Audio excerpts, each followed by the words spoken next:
So, continuing on in Calvin's Institutes, the next and the last accusation that he feels the need to address in this preface to the then King of France is essentially that they're saying your reformed preaching and teaching is causing a disturbance. It's causing an uproar. People are getting unsettled and upset.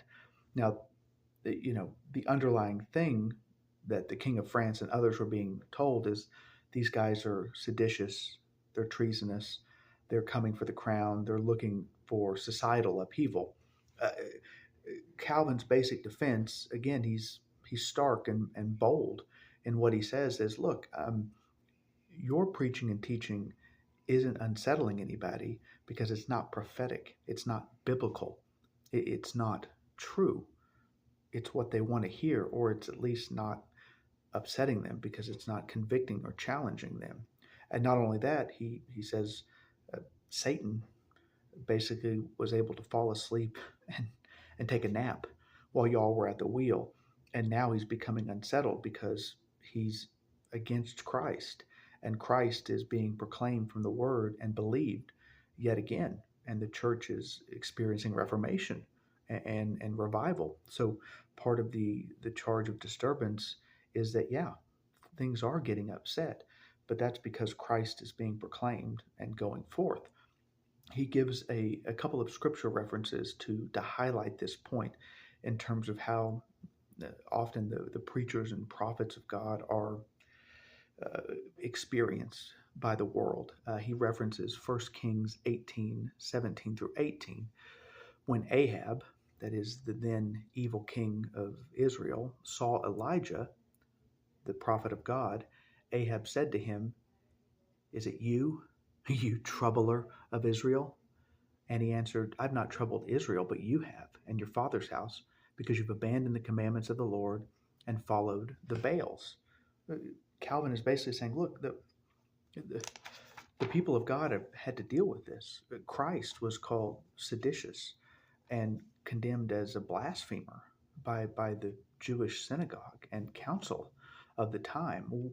We're not getting anything we didn't expect or anything we weren't promised necessarily. This is part of the deal. Christ came to bring a sword. He's a rock of stumbling. He's a sign opposed, referencing Luke 2:34. And Simon blessed them and said to Mary his mother, "Behold, this child is appointed for the fall and rising of many in Israel," that's disruptive, "and for a sign that is opposed." That is, or as Calvin's translation brings across, for a sign to be spoken against. Calvin is dealing with this criticism because it's essentially related to what would actually be criminal activity. That's how it's being presented. And Calvin has to pull the curtain back and say, no, no, look, we desire simple, quiet, law abiding, peaceful lives. And thus far, that's all we're doing. We're preaching the gospel that is upsetting some people, but that's what has historically always happened when the true gospel is preached. Christ was opposed in such a way. And he basically reiterates the fact, look, in Switzerland, in Germany, in France, there are there are laws in place against this kind of stuff. There's civil magistrates, there's penalties, there's fines, there's restitution. If we're breaking any laws, it's going to become obvious because we're going to be penalized just like anybody else under the law. We're reformers and we're declared as radical, and people don't really like us right now, but that doesn't mean we're not abiding by the law. And if we don't abide by the law, well, those same penalties are going to apply to us. So that was essentially in this preface to the king, the final part of Calvin's defense against accusation. He ends with essentially a blessing on the king, saying, not only are we law abiding and not bad, but we're praying for you and the prosperity of your kingdom, and that your throne will be established in righteousness.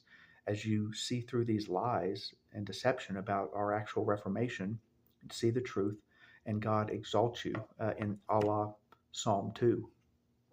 Well, thank you for listening. I hope you enjoyed and that was beneficial as we work through this prefatory address to the king and then now get into the meat of the book.